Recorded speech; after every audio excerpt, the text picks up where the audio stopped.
Advice I would give to my younger self on how to manifest love. Hey guys, hope you're well. And in this video, this will be a very revolutionary video. I will be sharing a lot of things. I will be talking about if I could go back in time and I could meet my younger self and I could be who I am today and I could see that version of me. What is the advice that I would give him? What is the advice that I think would help him the most if he was manifesting love at that point? So, today is Diwali. Happy Diwali to you all. Anyone who celebrates, I wish you and your family a very happy Diwali. So, I lost someone last year around this time in my family, and today was a special day and everything. So, I was contemplating a lot on the past, right?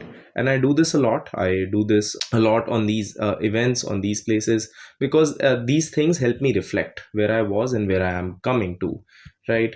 And this topic just came to me because the person that I lost, I had a great connection, and we used to talk about this topic a lot, especially because those formative years I spent with this person, right? So I will be sharing these advices to you. You will absolutely love it. Recording is a nightmare because of all the noise, all the crackers. So if you hear some noise in the behind, I really apologize for that, but focus on the message. You will love it. Let's get into it.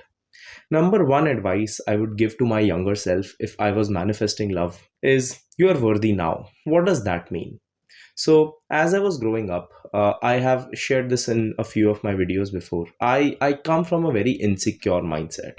I used to struggle in relationships. It was something that I always had trouble with, and I used to be a complex chaser. I used to chase, and I used to be a severe people pleaser, right? I used to do everything in my power to do things so that I feel that the other person will like me.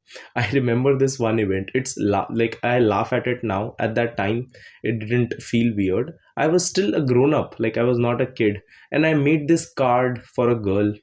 She was with someone else. She used to tell me that she will come to me. It was a weird scenario, and I went and I gave her this card, and in hopes that if I do things like this for her, she will end up liking me, right? That is how insecure I was at that time. And at that time it felt to me that I was trying to do something like, this is the only way that she could love me. How else she would love me? If I won't provide for her, how else she would love me? Because I'm not worthy now. This is the common thing that used to go into my mind, because I am not worthy now, because there is something wrong with me. Why else will she come to me, unless and until I can provide her something, right? So that is what my mindset used to be, and I used to do everything in my power, not out of love, with all relationships, just because I wanted to get the other person to like me. I used to do all these things constantly. Of course, now that I look back at it, it comes across as very desperate, but at that time it didn't feel that way. So the advice that I would give to that version of me is that you are worthy now. You don't have to buy someone's love, neither can you. You can buy someone's attention, you can buy someone's time for a little bit. With these actions, you can buy some sympathy. But attraction is not going to come out of you neglecting yourself and putting the other person first.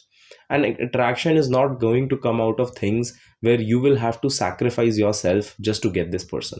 You are worthy now, right? You're worthy now. You should be loved now. You can be loved now. Your achievements in life aren't things that will make you feel loved. In fact, you deserve to be loved today. That is the first advice that I would give to my younger self. The second advice, and this is going to find counterintuitive, but you will understand what I mean by this. You will need to work on yourself.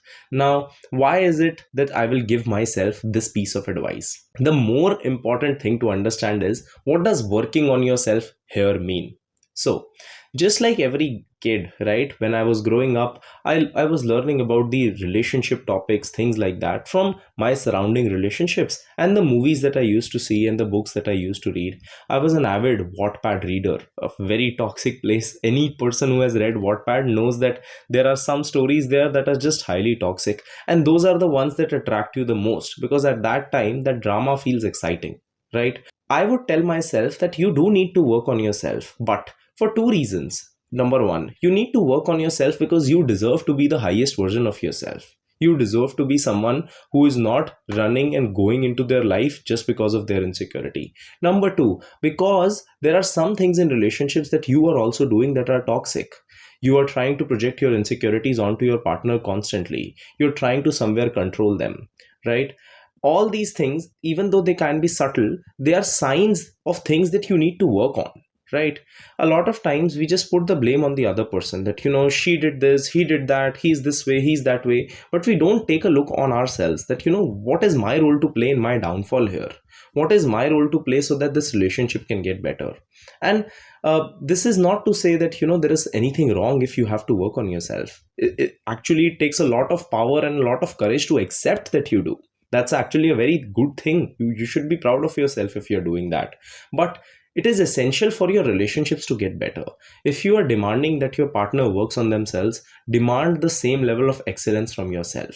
Not because that is something that will make you worthy of love, but because it will help you maintain your relationships in a way which is going to make it healthy, and your partner will also have the space to flourish in front of you.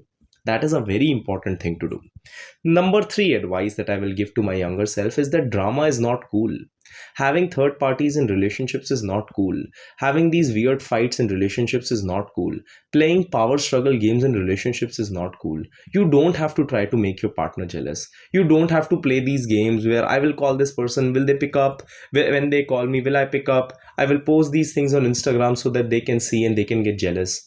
I will do all these small things just to gather their attention, because in that moment it makes you feel powerful, because that helps you get a reaction out of the other person, right? So if I post a story on my Instagram, right, and I know that this person will actually give me a reaction out of it, or maybe we are in no contact, I will maybe make her jealous. All these things in this current moment feel cool, because in that time this person does give you that attention, right? You get that reaction out of them, and in this instant moment it validates you. All in all, it is just a representation of desperation and insecurity. It is only going to increase the lack in your life. It is not going to increase any level of confidence. You are not building any healthy relationships here. All you are doing is you are playing power struggle games, which movies taught you or books taught you, and makes you feel that this is attractive, but eventually it won't turn out into anything good, right? So avoid unnecessary drama in relationships.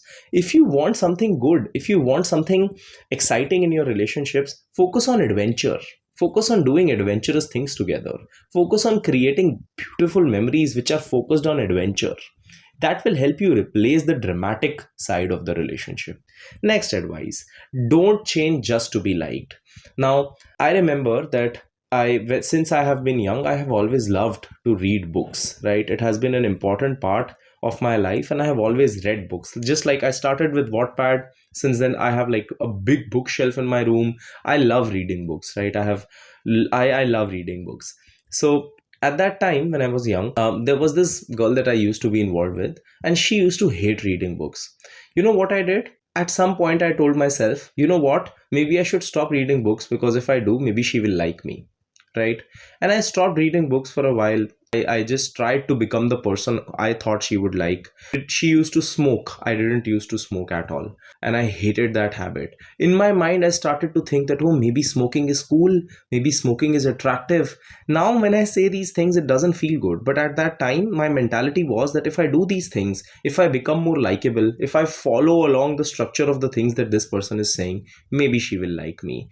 Oh, you know what is happening on this all this while? She's losing respect for you, or the guy that you want to be with. When you're changing yourself to this level, you're only becoming more desperate in hopes that this will help you manifest a relationship. It is just taking you away from yourself. A bigger question to ask yourself should be is, why should anyone like me if I cannot even like myself for who I am? That is the question, that it's something that is you should keep in your mind.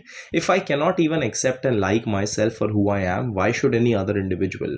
I cannot even provide that courtesy to myself. Why should I hope that another person will do so? And this will change the game for you. So ask these important questions to yourself, and don't change just to be like. The next question I would ask myself, and the next advice that I will give to my younger self, is genuinely ask yourself, why do you want what you want? This is a question that I will not just ask in terms of love, but in terms of all desires of my life. I would genuinely ask myself, why do you want what you want? Is it because of insecurity? Is it because of fear? Is it because you're super attached to the idea of this? Or is it because you genuinely are not working on yourself? Hence, some parts of this equation are making you feel attracted towards this. Understanding these things will have a very big role to play in how and what you go after. This doesn't mean that you have to let go of what you want. This just helps you clarify why you want it, which will also help you clarify what areas of your life you should focus on more specifically so that this can get better. The more you can go in that direction, the better this journey becomes. Because if you then need it, then you realize that I need to focus more on self concept, you can focus on that. If you then realize I need to focus more on changing my perception of this situation, you can focus more on that. But getting that clarity will help you focus more in a targeted way rather than just going about something because your impulses tell you to. So I hope that this advice helps you, because this is the advice that I would give to my younger self. I hope that you apply this in your life and you get the same level of results that I have in my situation. I wish you all the best, and I will see you in the next video. Thanks for watching. Subscribe and share if you liked the video. The link for my one-on-one coaching, my self-help courses, and my free newsletter are in the description box below.